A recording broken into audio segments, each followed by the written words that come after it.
Тирът, натоварен с тонове хранителни продукти за магазин Кауфланд, е паднал в 40-метрова пропаст до стената на язовир Бебреш. Спрял се в бетоновата стена на преливника. Катастрофата стана снощи към 3:30 след полунощ. Камионът е пътувал от София в посока Ботевград. Заради заспиване или по друга причина шофьорът е изпуснал завоя и е полетял в пропаста. Като по чудо шофьорът е останал жив. Той не е могъл да намери телефоните си, за да се обади за помощ. Повече от час се е мъчил да излезе от кабината и тръгнал да търси помощ. Аз съм сутринта дошъл, съм охрана тук. Колегата в 3 часа вика, нещо вика, падна, вика, се едно бомба. Излезох, гледах, нищо не видях. 5 без 15, каза се вика на портала, вика, гледам един, вика целия в кръв. Когато той шофьора на тира и поизмил го по такова и го закачил и го закара в болница.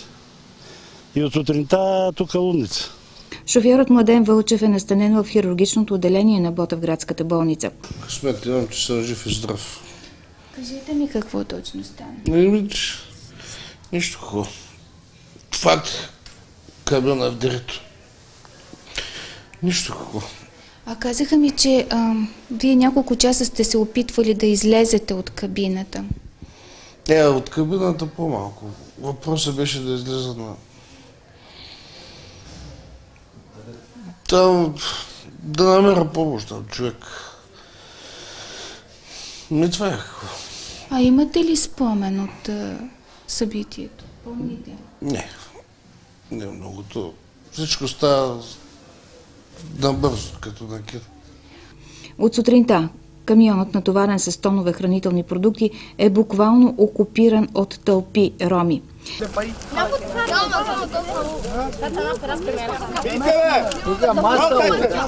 Почти цялата полиция на Ботевград е ангажирана да пази стоката. От сутринта започнаха усилията камионът да бъде изтеглен, но първите опити бяха неуспешни заради скъсани въжета. Повече от месец движението на всички тирове от София в посока Варна е свалено от автомагистралата и се осъществява по стария път. Движението по него е затруднено, тъй като той не е проектиран за такъв тежък трафик, а въпреки ремонтите, дупки по асфалта се появяват постоянно. Какво да коментира? То си на лице.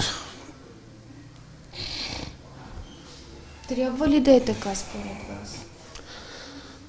Те го правят за хубаво.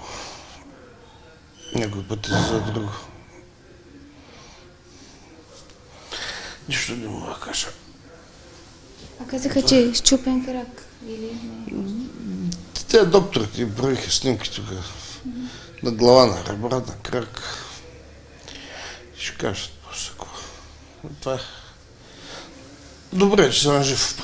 Другото съм добре. А ето каква бе картината днес около 17 часа.